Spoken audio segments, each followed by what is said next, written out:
శర్మ గారు సింహాసనం ప్రవచనాల్లో రిపీటెడ్గా ఒక మాట ఎక్కువ చెప్పారు. మనకి ఎన్నున్నా ఏ జీవుడికి ఆ జీవుడే మాట చెప్పారా. 4వ ప్రవచనంలో 3వ ప్రవచనంలో కనిపిస్తుంది. అది పుస్తకాలు నేను బోల్డ్ చేశాను అక్షరాలు. అంటే మామూలు అక్షరాల కన్నా పెద్దలు చేయించి బ్లాక్గా వచ్చేది బోల్డ్ చేయడం అంటారు. ఎందుకంటే చూడగానే అట్రాక్షన్ వస్తుంది. అక్కడ ఏదో ఉంది. ఇక్కడ చాలా ప్రధానమైన మాట కనుక మనకి ఎన్ని ఉన్నట్టు కనిపిస్తున్నా ఏ జీవుడికి ఆ జీవుడే. ఎవరికి ఎవరో చేసుకున్నది ఏమి లేదు, ఎవరిని ఎవరు చేయలేదు. సహాయం చేయగలమేమో కానీ ఎవరితో కొనసాగలేము. నా ప్రయాణం నాది. అర్థమవుతుందా? అందువల్ల ఈ సంబంధాల యొక్క పరిమితత్వ అర్థమై ఈ సంబంధాల మధ్యలోనే ఉండి ఎవరికి మన నిత్య సంబంధమో వారి గురించి మనకు ప్రస్తావన చేసుకోవాలి. కుటుంబాల్లో జరగవలసింది భగవత్ స్మరణ, భగవత్ కీర్తన. పూర్వం రోజుల్లో కుటుంబాలు ఇవే ఉండేవి. ఒక పెళ్లి నిమిత్తమో ఏదో నిమిత్తమో బంధువులు కలిస్తే అందులో ఒక పెద్ద ఆయన కూర్చోబెట్టి ఒక రామాయణ పురాణం చెప్పడం, భారతం భాగవతం ఆయన దగ్గర శాస్త్ర రహస్యాలు తెలుసుకోవడం అనేది చూసేవారు పూర్వం రోజు. లేదా ఒక గ్రామంలో ఒక వీధి మధ్యలో ఒక పండితుడి చేత పురాణ ప్రవచనం చేయించడము ఇలాగా. సామాజిక చంద్రశేఖర్ గారు తండ్రి గారి సింహాసనంలో 6 ఏళ్ళు 7 ఏళ్ళు ఉన్నారు. ఆయన అద్వైత అయితే అవ్వచ్చు, కానీ మిగతా వైష్ణవ పండితులు అందరూ కూడా ఆ రోజుల్లో మహాపండితులు ఉండరు, కొంచెం తగ్గిపోయారు. కానీ వాళ్ళందరూ ఆయన దగ్గరికి వచ్చేవారు. చక్కగా ఆ ఇంటి అరుగు మీద మంచి శాస్త్రశక్తులు జరిగింది. ఒక 6 ఏళ్ళు 7 ఏళ్ళు. అందుకే వాళ్ళ నాన్నగారి కృతజ్ఞత ఈయన చూపిస్తున్నారు. అదే వాళ్ళు అనిస్తారా కదా సహజంగా. మీకు ఒక క్వార్టర్లోకి ఇంకో క్వార్టర్ రానివ్వరు, కానీ వాళ్ళ నాన్నగారి వల్ల వాళ్ళ ఫలితం ఉంటుంది. ఆయన భేదాలు ఏం లేదు, ఎవరితో ఏదైనా మాట్లాడారు. చక్కగా ఆయనతో శాస్త్రశక్తులు చేయగానే పండితులందరికీ కూడా ఒక ఆనందం. ఆ సంస్కారం అలా నిలబడింది ఆ రోజుల్లో. ఆ 3 వీధుల్లో కూడా ఏదో సింహాసనంలో 3 వీధులు అంటుంటామే, స్వామి ఆ 3 వీధులు తిరుగుతాడు. పండగలకు వస్తుంది. అంత పండితులు ఉండేవారు ఆ రోజు. ఇప్పుడు తగ్గిపోతున్నారు. సరేనా? అందువల్ల ఆయన ఎందుకు వాళ్ళకు ఉన్నటువంటి కృతజ్ఞత. అందువల్ల కుటుంబ వ్యవస్థలో కూడా నిరంతర పరమాత్మ స్మరణ, దేవతార్చన, పెద్దలను గౌరవించడం, ఎవరైనా మహాత్ములు వస్తే వాళ్ళని సేవించడం, ఈ సంస్కారం నేర్పాలి. నెక్స్ట్ జనరేషన్ మనం నేర్చుకుంటే పక్క వాళ్ళని నేర్పాలి. జీవితాలు ఏముంది, ఎలా బ్రతకడం, జీవితం ఆగిపోతుంది ఎక్కడో ఒకటి. కానీ ఆ తర్వాత జీవితం రావడం అన్నదని నాకు పెద్దలు చూపించిన మార్గాలు ఇవి. ఆ మార్గంలో వెళితే బాగుపడే అవకాశం ఉంది. అందువల్ల ఇంట్లో భగవత్ ప్రార్థన జరగాలి. బుద్ధులు బాగుంటాయి, భగవద్ రక్షణ ఉంటుంది, జీవితానికి ఒక కర్తవ్యం అర్థం అవుతుంది.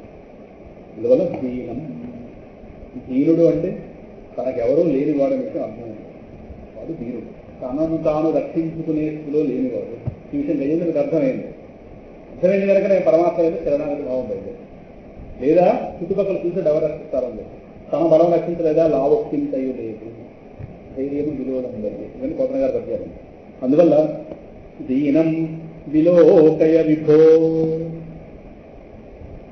ఈ విలోకయాన పదం దగ్గరకు వచ్చేసరికి ఆచార్యుల వారికి భాగవతం స్ఫురించింది.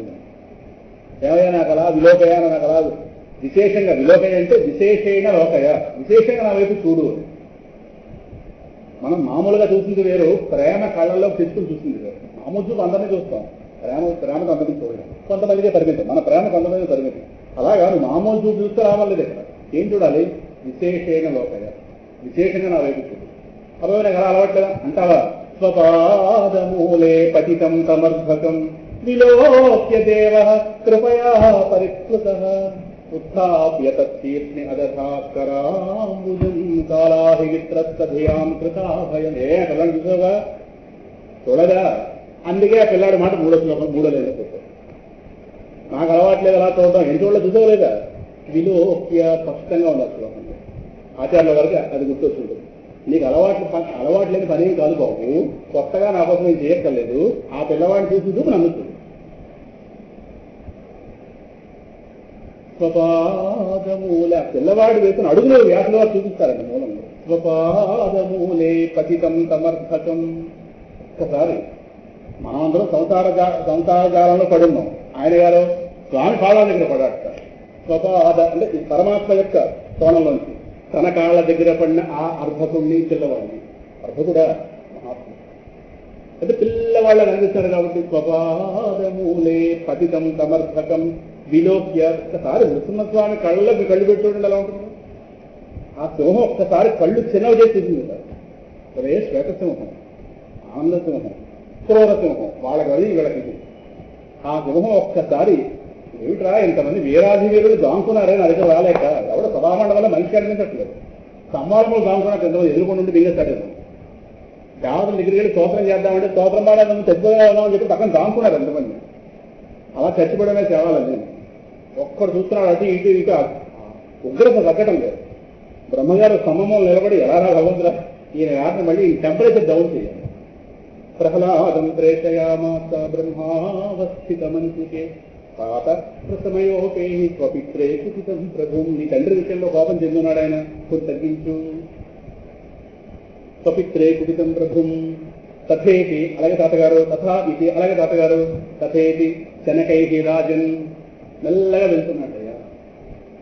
గబా గబా నాకు అవకాశం దొరికింది అని ఏమో మళ్ళీ ఇంకోటి ఎవడ అవకాశం గుర్తించుకుంటాడేమో. లేదు, తథేతి శనకై రాజన్ మహాభాగవతో అసుర. మహాభాగవతుడు ఒకవేళ బ్రహ్మగారు వద్దున వద్దురే ఆయన వెళ్తాడు పక్క ఆయన అన్నాడు అనుకోండి, కాము ఉంటాడు. మీరు దగ్గరికి వెళ్తేనే భక్త, దూరంగా లేదా అన్నది తన స్థాయిలో ఉంది. నాకు అవకాశం వచ్చింది ఓకే. తథేతి శనకై రాజన్ మహాభాగవతో సుర. ప్రేషయామాస దగ్గరగా వెళ్ళి ఒక్కసారి నమస్కారం. అప్పుడు నృసింహస్వామి స్వపాదమూలే పతితం సమర్థతం. నారదుల వారు ఇందాకల బ్రహ్మగారి పాత్ర వేశారు, తర్వాత ప్రహ్లాదుడి పాత్ర వేశారు, ఇప్పుడు నృసింహస్వామి పాత్ర వేశారు. నారదుల వారి మాట యుధిష్ఠిరుడితో స్వపాదమూలే పతితం సమర్థతం విలోక్య దేవ కృపయా పరిప్లుత. దయతో తడిసిన వాడై. పరిప్లుత అంటే నిండినవాడు. అంతకుముందు ఆయన దయ లేదా? ఉంది. పైకి వ్యక్తం. మనకి దయ ఉంటుంది, కొన్ని సందర్భాల్లో వ్యక్తం. ఆయన ఆ సందర్భంలో దయపెట్టి చెప్తున్నాడు. ఓహో పిల్లాడా, ఏ భయం లేకుండా దగ్గరికి వచ్చితే ఉత్థాప్య సీర్తి అదథాకరాంబుజం. చూసావా విలోక్య అలా చూసావా లేదా? విశేషేణ లోకిత్వం. ఇప్పుడు పెద్ద పదవిలో ఉన్నారనుకోండి, అయ్యా కొంచెం మీరు మా పని వైపు చూడాలన్నాం అనుకోండి, మీరు మళ్ళీ ఈ పని కోసం మా దగ్గర రావక్కర్లేదు, మిమ్మల్ని మళ్ళీ మేము శ్రమ పెట్టాం వెళ్ళండి అంటే ఒక రోజులు పని. ఈ పని కోసం మళ్ళీ మీరు మా దగ్గర రావక్కర్లేదు, మీరు ఒక్కసారి దీని వైపు చూడండి అంటాం. అంటే పూర్తి చేయండి అర్థం. పూర్తి చేయడం అనగానే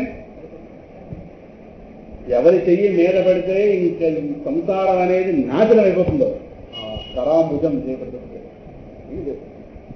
చూసావుగా ఆ రోజు నన్ను ఎందుకు చూడవు అందులో మాట. విలోకయ విభో. విభో విభో అంటే తనకంటూ ప్రభువు లేనివాడు. లోకంలో ప్రభువులు 2 మంది ఉంటారు. మన ప్రధానమంత్రి గారు ప్రభువు, రాష్ట్రపతి ప్రభువు. ఈయన ఇంకో దేశానికి కాదు, ఆ దేశానికి ఓ ప్రభువు. ఖతార్ పోతే ఖతార్ ప్రభువు వేరు. అలాగే ఏ కంట్రీకి ఆ కంట్రీ ప్రభువు. సో వాడు ప్రభువే కానీ తనకంటూ వేరే ప్రభువు ఉంటాడు. ఇంద్రుడు గారి ప్రభు, బ్రహ్మగారి ప్రభు. తనకంటూ ప్రభువు లేనివాడు, అందరికీ ప్రభువు అయిన వాడు ఎవడు? వాడు విభువు. అలా ప్రభు అనట్టుగా విభు. విభు సర్వకతత్వ, అంతటా నిండున్నవాడు కనుక విభు. ఓ దగ్గర కూర్చుంటే ప్రభు. సరేనా? అది సంగతి. అందువల్ల విభో. ఓకే, ప్రహ్లాదుని చూశాను, ప్రహ్లాదుని చూడడంతో ఆ చూపైపోయింది. నేను మళ్ళీ చూడంటాను కరుణానిధే. ప్రహ్లాదుని చూడడంతో నీ కరుణ ఖర్చు అయిపోలేదు, నువ్వు కరుణకి నిధివి. కరుణానిధి అంటే మద్రాసు కరుణానిధి కాదు, కరుణానిధే. ఆయన గుర్తొస్తారు, బ్లాక్ కళ్ళకాలు గుర్తు. మాం కరుణానిధే, మాం విలోకయ కరుణానిధే. నువ్వు కరుణకి నిధివి. నిధి అంటే తరగనిధి అని అర్థం. మన వేరవాళ్ళ డబ్బుకు నిధి కాదు కాబట్టి మనం ఖర్చు పెట్టే సరిగిపోతుంది. సముద్రంలో నీరు అందుకే సముద్రాన్ని జలనిధి. ఎంత వాడుకున్నా తరగదు. మన వేరవాళ్ళ కొంచెం డబ్బు 100 నోట్లు వాడిద్దాం అనుకోండి, అందువల్ల 100కి వాడిపోయిన వాళ్ళు అలా ఉన్నాం. జాగ్రత్తగా 100 ఎవరికి ఇవ్వకుండా మొత్తం మీద నానాయాతన పడుతుంది కదా. కరుణానిధేమాం. ఈయన కరుణ రాబట్టాలంటే నీ అర్థమైంది ఏంటో. ఓహో, ఎవరి దగ్గర ఎవరి పేరు వాడితే పని అవుతుందో చాలా వరకే తెలుసు. ప్రహ్లాద ఖేద పరిహార పరావతార లక్ష్మీ నృసింహ మమదేవి కరావలంబం. కొంతమంది వాళ్ళు ఏదో పని అవ్వాలంటే వాళ్ళ పిల్లల పేరు వాడాలి. మీ పిల్లవాడు ఎంత మంచివాడు అంటే 1/2 కేజీ పంచుతారని కేజీ పెట్టాడు. ఎందుకంటే ఎక్కడ వీక్నెస్ అక్కడ కొట్టాలి. ఎవరైనా మా ఆఫీసులో బోర్డు ఉండి 2 విద్యలు ఎవరు ఆ విద్యలు బాగా తెలుసు. మన పని అవ్వడం ప్రధానం. అందులో 3-4 బెంచీలు ఉండేవి, 3-4 టేబుల్స్. వీళ్ళ మాట వాళ్ళ దగ్గర, వాళ్ళ మాట వీళ్ళ దగ్గర జాగ్రత్తగా చెప్పి ఆ బెంచీని చుట్టూ తిరిగి ఏదో బ్రతకాలిగా, జీతం రావాలి, సస్పెండ్ అవ్వకుండా ఉండాలి. అందులో నానాయాతన పడి ఉద్యోగం బరువు కన్నా ఈ తిరిగి అయిపోయింది కాళ్ళు నొప్పులు. ఎవడెప్పుడు ప్రసన్నంగా ఉండడం అర్థం కాదు, ఎవరికి మీద ద్వేషం అవుతలేదు. అరగంట క్రితం వాళ్ళిద్దరు స్నేహితులు, అరగంట తర్వాత వాళ్ళు విడిపోయారు, మనకు కలిసి ఉంటుంది. అరగంట క్రితం మనం ఇద్దరు కలిపి చూస్తాం, ఓహో స్నేహం కొనసాగుతుంది అనుకున్నాం. ఈ లోపల కుట్టిస్తున్నారు కూడా, మనకు ఆ వార్త మనకు తెలియదు. వీడి దగ్గర వాడు ప్రస్తావన తెచ్చామనుకోండి, మనం కుట్టినా కూడా ఇలా మారిపోతుంటే ఎలా భగవంతుడు అలా ఉండేది. మేము పనిచేసిన సంస్థ పడ్డాం, అలాగే కర్మఫలాలు ఉన్నాయి కదా, ఎక్కడ పోతాం. అందువల్ల నీ దగ్గర ఎవరి పేరు వాడితే తెలుస్తుందో తెలుసు. నువ్వు ఎవరి కోసం వచ్చావు? అమ్మా ఏం పిల్లని కన్నావే యశోద అనగానే యశోద వాళ్ళు అడగకుండా సరే పాలు తిరిగిస్తుంది. అసలు ఇలాంటి పిల్లలు భూమి మీద ఉన్నాడు, అది కరెక్టే, అదేదో అబద్ధం కాబట్టి కాదు, వాస్తవమే. కానీ ఆవిడకి ఆవిడకి ఇష్టమైన వస్తువులు రోజు వస్తుంది. ఏం పిల్లే తల్లి తండ్రి అనగా టమాటా పత్రతో పాటు వంకాయ పత్ర కూడా పడుతుంది. ఏదో ఉంటుంది, ఓవర్ వీక్నెస్ ఉంటుంది. అందువల్ల ఈయన గారి వీక్నెస్ ఎవరంటే ప్రహ్లాదు. పట్టేశారు అనాచార్య కాదు, అనాచార్య వస్తున్నారు బయటకు, వాళ్ళు ఆచార్య వారు పెట్టారు. అందువల్ల ప్రహ్లాదు యొక్క ఖేదాన్ని పరిహార నివారించడానికి పరావతార దిగొచ్చినవాడ పరుడిది అవతరించు. పరుడు అంటే అన్నింటికి ఆవలున్నవాడు, అంతటా ఉన్నవాడు, దీన్ని మించి కూడా ఉన్నవాడు. వాడిని పరుడు అంటారు. పరుడు అంటే అతీతుడు, వాడు పరుడు. ఆయన గారు పరుడు అన్నిటికీ అంటుంటారు, కొంతమంది పదం తెలుసుకున్నారు. అంటే ఆయన గారు ఏది అంటించుకోడు, ఆయన గారికి ఏది అంటదు.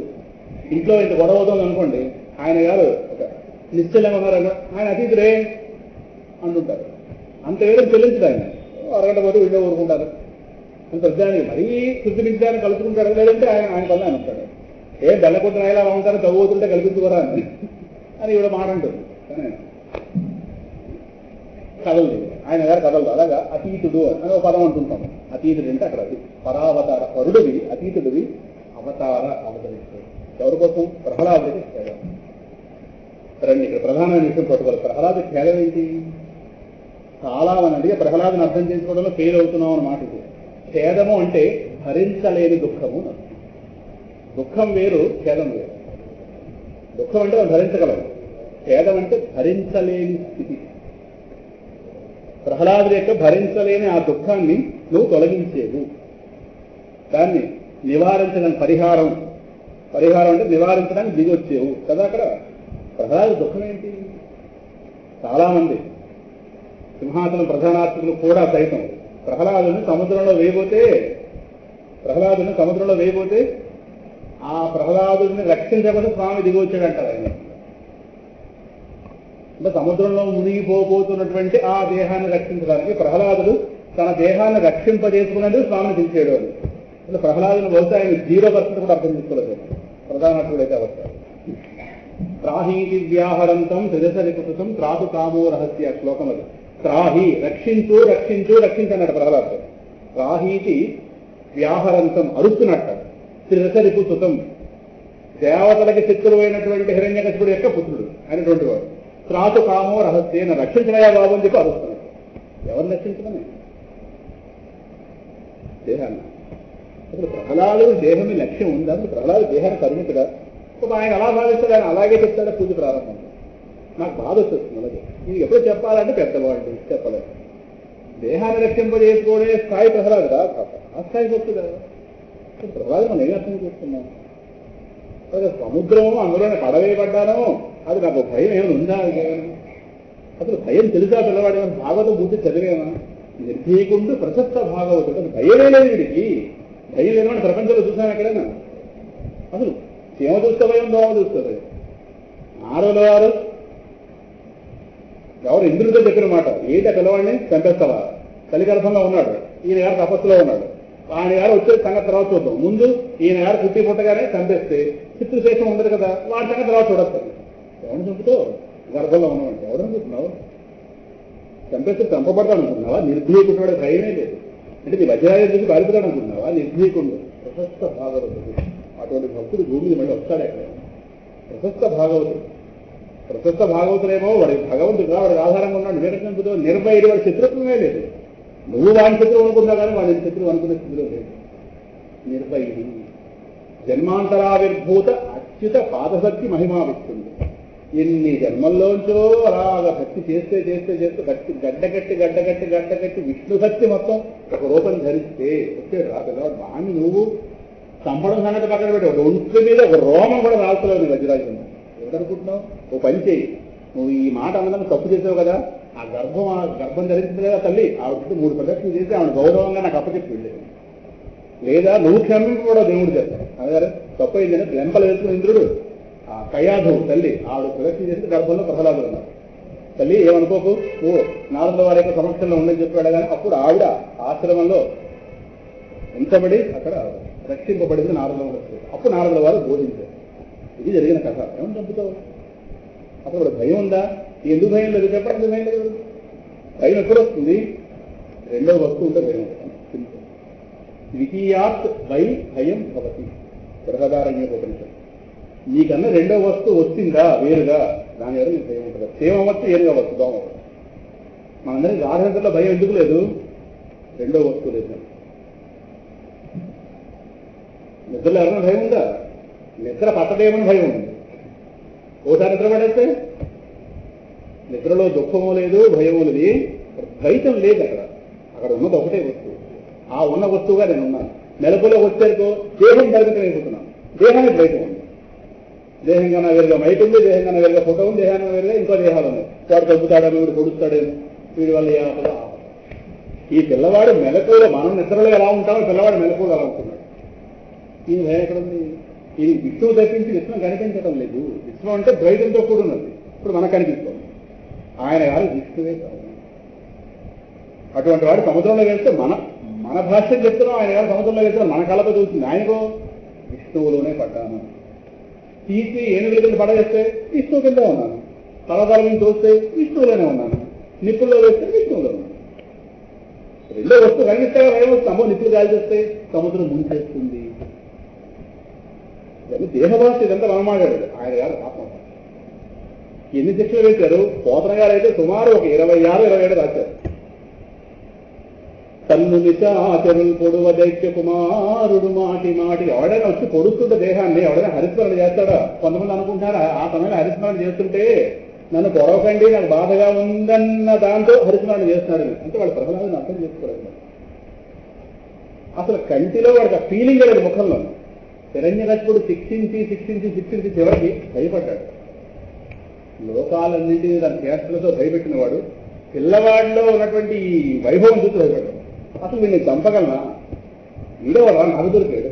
అసలు వీడి మీద నేను వెళితే నాకు సాగుతుందని, నా తపోబలం పోతుందేమో. మూలభాగవతం చూడండి తెలుస్తుంది. తల పట్టుకున్నాడు. తను నిశాచరులు పొడవ దైత్య కుమారుడు మాటి మాటికి ఓ పన్నగచాయి, ఓ ధనుజ భంజన, ఓ జగదీశ, ఓ మహాపన్న శరణ్య, ఓ నిఖిల పావన ఎంతు విటించుగాని తాకన్నుల నీరుతేడు భయకంప సమేతుడు కాదు భూమరా. నిజంగా వాళ్ళని నన్నేం అనకండి, నన్నేం చేయకండి అనేవాడితే కళ్ళ నీళ్ళు రావా? చూడాలండి ఎలా రాకట్లు వాళ్ళు ఎంత బలవంతులంటే, ఈ పిల్లవాడిని సముద్రంలో వేసిన తర్వాత ఆల్రెడీ ఒకసారి దగ్గొచ్చాడు. అప్పుడేం సముద్రంలో వేసి ఈ పర్వతాన్ని మూత పెట్టండి. ఆ పర్వతం సింహాసన పర్వతం, సముద్రం మంగళం. కాంత పురాణంలో ఉన్నటువంటి ఈశ్వర సంహితలో ఉంది సింహాచల క్షేత్ర ఆవిర్భావం గురించి. ఇప్పుడు మనకు రాబోయే 2వ పుస్తకంలో సింహాచల క్షేత్ర మహాత్మ కొద్దిగా రాసింది. ఇది వేసి పర్వతం మూత పెట్టమన్నాడు. పర్వతాన్ని తీసి ఎత్తి పెట్టేంత బలవంతుడు రాక్షసులు ఆయన దగ్గర ఉన్నారు. హిరణ్యకశిపుడు సామాన్యుడు కాదు. అటువంటి వాడు సోలాల పడుకు మీద వెళ్తే దోమలో ఉన్న పిల్లవాడు ఎంత భయపడాలి? ఊహించండి. ఊహిస్తేనే ప్రహ్లాదుడు అర్థమవుతాడు. తప్పించాలి ప్రహ్లాదుడు కోసం. ఎక్కడ చదివేస్తే ఏమర్థమైంది? అసలు వాడు ఎంత స్థాయి వాడు, వాడెలా ఉన్నారు, అసలు వాళ్ళు చేస్తున్న హింస ఏంటి, ఆ పిల్లవాడిలో ఉన్నటువంటి స్పందన ఏంటి? పారడు లేచి దిక్కులకు బాహువులో రక్షించండి హెల్ప్ మీ అంటూ బాహువులో బంధురాజులు దూరుడు బంధువులు వెంట అటు ఇటు పోడు. ఘోర కృత్యం అని దూరుడు తండ్రికి మా నాన్న తల తప్పు చేస్తున్నాడు అనడే. మిత్రవర్గం చేరడు. ఫ్రెండ్స్ దగ్గరికి వెళ్ళిపోయి తన బాధ చెప్పుకోవడం. మనకే బాధ వస్తే ఫ్రెండ్స్ చెప్పుకుంటాం. మాతృ సంగము వసించి సువర్ణ గ్రహంలోని కిందారడు. తల్లి లోపల ఉంది, అందులో వెళ్ళిపోవడం. ఆ మహారాణి ఆ తల్లి అమ్మ తీరబడుతుంది వెంటనే వెళ్ళిపోవడం. ఇలాంటి చేష్టలు లేవు. కావాలి అన్నాడు. ఏమిట్రా ఎంత ఇబ్బంది పడుతుంటే ఎవరు నన్ను పట్టించుకోరేమిటి ఎవరు? అలో లక్షణ ఏడవడే పాపము నొందడు కంటగింపడు. శిక్షించి అలిసిపోయి ఈ మధ్య సినిమాలో వస్తుంది. పిఠాపురం నాగేశ్వర గారు చదివారు. ముంచితి వాద్ధులం గదల ముత్తిది ముంచిది పొడగారి మధ్యనే ముంచితి వాద్ధులను గదల ముత్తిది. త్రిలోకాధిపతి అయిన వాడు ఎన్నెన్ని రకాలుగా శిక్షించగలడో అన్ని రకాలుగా శిక్షించాడు. ఇంకా శిక్షించడానికి ఒక విధానం, కొత్త విధానం లేక ఆయన కూడా నేకలో పెట్టుకున్నాడు. ఆయన గారిని నీళ్లలో ముంచి, సముద్రాల్లో ముంచాను, గదల చేత ముట్టించాను, పర్వతాల నుంచి తోయించాను, శస్త్రాలతో పొడిగించాను, మీద నుంచి ఏనుగుల పంచి ఏనుగు దొప్పింపజేసాను, ధిక్కరించాను, మంత్రాలు అభిచార హోమాలు చేసి శపించాను, వాటి మీద రాక్షస శక్తుల్ని ప్రయోగించాను, అగ్నిలో త్రోగించాను, ఘోరమైన అగ్నిలో త్రోగించాను. ఇంకా ఎన్ని పెక్కుపాట్లను అలయించింది చావడి దేవి చిత్రము. ఏమిటి చావడు? ఇది చావడు. సరే, ఎవరైనా ఈ గారికి ఏమైనా అమృతం ఇచ్చాడా? ఎరుగడు. జీవనౌషధములు ఏమో ఇంద్రుడు గారు పడుకొచ్చారని ఎవ్వరు భర్తలు లేరు, ఎవడు రక్షిస్తుడు వాడు కనిపించట్లేదు. అక్కడ బాధలను తగలడు, కనీసం అయ్యో బాధ అని చెప్పి వ్యక్తం చేయడు. నైజ తేజమున మనకి ఎవరైనా మనల్ని దుఃఖ పెడుతుంటే మనకి తేజస్ తగ్గిపోతుంది, దుఃఖపడే మాట. అందుకే జ్వరాలు వచ్చినప్పుడు ఒంట్లో తేజస్ తగ్గిపోతుంది. మందు మనకి పడిందని అర్థం ఏంటంటే మళ్ళీ ఒంట్లో వెలుగు రావాలి. మందు పడింది, మందు పడలేదు అనుకోండి, తేజస్ తగ్గిపోతుంది రోజు రోజు. ఎందుకంటే భయం ఉంది లోపల, ఇది ఏం చేస్తుందో అని. ఆ భయం వల్ల దేహాలు తేజస్. జలుబు వచ్చినప్పుడు మొహాలు చూసుకోండి, మరి ఎంత తబ్బరాక పడుతున్నా మొహం చూడలేదు, లోపల తేజస్ తగ్గిపోయింది. మళ్ళీ దానికి 2 మాటలు వేసి లేవదీస్తే మళ్ళీ అర్థం. నైజ తేజమున సత్యము జాడ్యము లేదు. వీడి తేజస్సు తగ్గడం మీద పెరుగుతాం ప్రదక్షిణం ఉన్నాం. బంగారం ఎలా పుటం పెడితే ఎలా పెరుగుతుందో శిక్షకి తేజస్సు పెరుగుతుంది. మిక్కిలిని నరేతున్నవాడు ఒక నిమేషము దైన్యం ఉండదు. కొలవి నటిస్తున్నాడు. మా రావు గారు కథ వస్తారు అన్న ఆఫీసులో అన్నమాట నాకు వస్తుంది. రమణ మహర్షి గారు ఆయన కదా ఆపరేషన్ అవుతుంటే బహుశా ఆయన యాక్ట్ చేశారేమో, దుఃఖం లేనట్టు ఒక సందర్భం. ఆయనకి ఆపరేషన్ అవుతుంటే ఎనస్థిషియా ఇవ్వలేదు, ఎనస్థిషియా పడలేదు. ఆయనకి చూస్తున్నాడు సాక్షిగా, మనం ఎలా చూస్తామో దాన్ని అలా కోస్తుంటే డాక్టర్ చూస్తున్నాడు. ఆయన ఎంతో కొంత మరి బాధ వ్యక్తం చేయాలి దేహాత్మ బుద్ధి ఉంటే. నేను ఆ ఉదాహరణ చెప్పాను. ఆయన అన్నారు అందరూ చూస్తుంటే యాక్ట్ చేయడం అని. యాక్ట్ చేయడానికి అక్కడ క్యాన్సర్ ఉంది, క్యాన్సర్ కూడా కత్తి చూస్తే పడిపోవాలి అక్కడి నుంచి. నువ్వు కట్టడం కూడా కాదు. ఎంతమంది వైద్యులు ప్రయోగం చేస్తారో దాని మీద అది ఎర్రగా అయిపోయింది. ఇలా ఆయన అన్నవక్క ఎర్రమణి మెరుస్తోంది ఎర్రమణి, చూద్దాం అది గెలుస్తుందో మీరు గెలుస్తుందో చూడడానికి నేనున్నాను. ఎంతగా నడిస్తారు, నడిస్తే ఎంతకన్నా ఎక్కడో ఒక్కడ పైకి వచ్చిందా ఏంటి అలాగే ఉండదు మనకి. ఆయన అన్నమాట ఒక జ్ఞాపకం వస్తుంది. అలాగా పిల్లవాడు ఏమైనా ఏదో పెద్ద ద్వేషం మీద నడుస్తున్నాడేమో, ఒక నిమేషము దైన్యమో అందరూ నా పక్కన అడగాలి, మళ్ళీ ఏడుస్తున్నాడేమో. ఇప్పుడు ఏడిస్తే తేజస్సు తగ్గాలి కదా, మదన పడుతున్నాడు హిరణ్యకశిపుడు. లోకాలన్నింటినీ అల్లకల్లోలం చేసిన వాడికి వీడు ఒక సమస్యగా ఉన్నారు. చూడండి ఎలాంటి క్యారెక్టర్ పెట్టాడు విష్ణు. అది సృష్టికర్త. ఎవడైతే విష్ణు అనేవాడు లేడన్నాడో వాడు ఎదురుకుండానే పెట్టాడు. విష్ణువు తప్పించి మరొకటి కనబడిన వాడిని. అలా విష్ణు అంటే అదే అక్కడ ఉన్న క్యారెక్టర్. ఆయన గారు విష్ణువు తప్పించి మరొకటి కనిపించట్లేదు. ఈయన గారికో విష్ణు ఉంటే పారిపోయాడు. చూడండి ఎలా పెట్టాడు. విరుద్ధభావం ఉంటే ఉండదు, అదృష్టవంతుడు కదా అటువంటి పుత్రుని కన్నందు. వాడిని స్మరించడం మనం ధన్యులు కదా. ప్రహ్లాద ఖేద పరిహార పరావతార. ఇప్పుడు గోళ ఏంటంటే ప్రహ్లాదుడు ఖేదం దేని గురించి?